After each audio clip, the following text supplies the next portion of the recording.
మక్తల్ అభివృద్ధి కోసం అహర్నిశలు కృషి.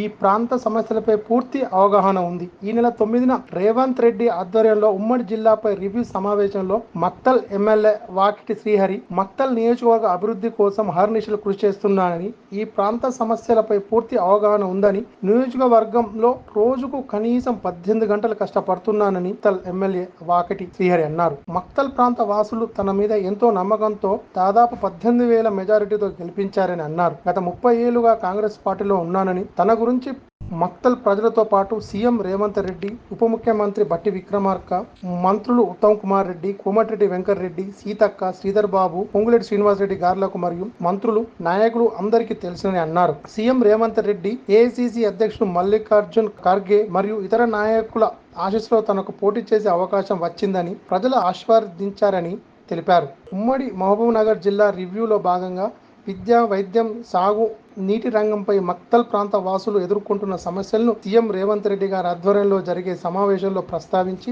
వాటి పరిష్కారానికి కృషి చేస్తున్నట్లు తెలిపారు. ఇప్పటికీ నియోజకవర్గం కొరకు దాదాపు 40 కోట్ల రూపాయలు రాష్ట్ర ప్రభుత్వం నుండి తీసుకొచ్చానని తెలిపారు. ఈ విధంగా మక్తల్ నియోజకవర్గ అభివృద్ధి కోసం తాను తాపత్రయపడుతుంటే కొందరు తనపై బురద చల్లే ప్రయత్నం చేస్తున్నారని వాపోయారు. మక్తల్ ప్రాంత అభివృద్ధి కోసం తాను కట్టుబడి ఉన్నానని, అందరూ కలిసి వచ్చి విలువైన సూచనలు, సలహాలు అందించి ఈ ప్రాంతం కోసం కలిసి రావాలని విజ్ఞప్తి చేశారు. ఈ కార్యక్రమంలో నేతలు లక్ష్మారెడ్డి, చంద్రకాంత్ గౌడ్, మండల అధ్యక్షుడు గణేష్ కుమార్, కొల్ల వెంకటేష్, గడ్డంపల్లి హనుమంతు, సూరయ్య గౌడ్, వల్లంపల్లి లక్ష్మణ్, శ్రీనివాస్, అడెం శ్రీనివాస్, గడ్డంపల్లి రమేష్, కావలి రాజేందర్ గారు మరియు తదితరులు పాల్గొన్నారు. అనునిత్యం పొద్దుగాల సాయంత్రం డిస్కస్ చేసుకుంటూ ఎవరికి కూడా వేరే ఆలోచన లేదు. ఒకటే ఆలోచన, మక్తల్కి మనం ఏం చేద్దాం, మక్తల్ని ఎట్లా డెవలప్మెంట్ చేద్దాం అనే కాన్సెప్ట్ లోనే ముందుకు పోతా ఉన్నాం. అదే తపనలో ఉన్నాం, అదే తాపత్రయంలో ఉన్నాం. కాబట్టి ఇటువంటి చిన్న చిన్న చిరుమూలు సంఘటనలు చేసి వాళ్ళేదో ఆనందం పొందుతామంటే అది వాళ్ళ విజ్ఞతకి వదిలేస్తూ,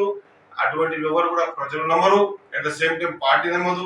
నన్ను 32 సంవత్సరాలకి పార్టీ చూసింది, 28 సంవత్సరాలకి నాకు అవకాశాలు ఇచ్చింది.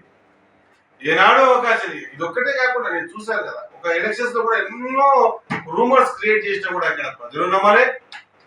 ఇటువంటి ఎన్నో రూమర్స్ క్రియేట్ చేస్తే ఇక్కడ ప్రభుత్వం కూడా నమ్మదు, పెద్ద మనుషులు నమ్మరు. కాబట్టి దయచేసి ఇటువంటి విషయాలు జరిగినప్పుడు ఉత్తమ్ కుమార్ గారు, బట్టి గారు, దుద్దిల శ్రీరావు గారు, సీత గారు అందరు కలిసి శ్రీహరి అయితే బెటర్ ఉంటుందని చెప్పేసి, ఇన్ని సంవత్సరాలకైతే శ్రీహరి చూసినాం, శ్రీహరి అయితే బాగుంటుందని చెప్పేసి నమ్మకంతో టికెట్ ఇస్తే, ఆ నమ్మకాన్ని ఎక్కడ అమలు చేయకుండా ఎలక్షన్ లో కానీ గెలిచిన తర్వాత కానీ ప్రతి దగ్గర ప్రతి సందర్భంలో కూడా అందరినీ కలుపుకోబోతూ, అందరినీ మెప్పిస్తూ, అందరిని ఒప్పిస్తూ ముందుకు పోతున్న సందర్భంలో ఈ రోజు ఏ అభివృద్ధి కావాలని మక్కలకు కూడా మనం కేటాయించాలి, లేకపోతే శ్రీహరి అడుగుతాడు అనేటువంటి ఆలోచన విధానాన్ని మొత్తం రేవంత్ అన్న కానీ చంద్రబాబు దృష్టికి తీసుకొచ్చి వాళ్ళ మన్ననలు పొంది, రేవంత్ అన్న నన్ను చూసిండు.